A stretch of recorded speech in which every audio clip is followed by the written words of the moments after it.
Yazi Jani ngumuntu nje ozipholeleyo ke yazi. Kuze kubekho isimenqa somuntu esasuka ngapha sozenza steering apha kum. Izolo nivuka apha kanjongo WhatsApp unomthandazo uposte eza emojis zomuntu ogulayo pha. Sibuze zikhiphani. Athi hayi no ne-period pains wara. Ngako nami ke izinto zami zothanda udlala. Babe kudla ngokuthiwa zincedwa ngo-e-wallet ke iziwe zenu. But ke anisebenzise FNB mina ndizoyazi. Mshanga lasamba. Wasike wathi uresponda ngeza rolling eyes ndaqonda Thixo igqebhile ijana apha. Funeka ndiyicorrectile nguli. Hayi ndimthi thuklipanyana apha nje. Aposte ke nyani i-screenshot pha uhleka la reference i-period pains. Aba sesibadala njengamadola adibeneyo ontombi odidi ngeedimands eziphambeneyo. Hayi incinci le mali kushota omnye uziro apha.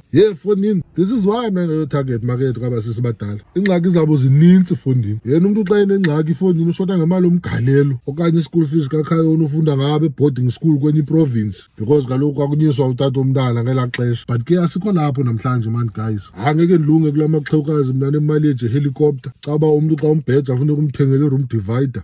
Khona uba sekuthiwa ngabantu nabo ndizi mna madoda. Hayi ami ibhajethi ayivumi madoda. Bethani kuni.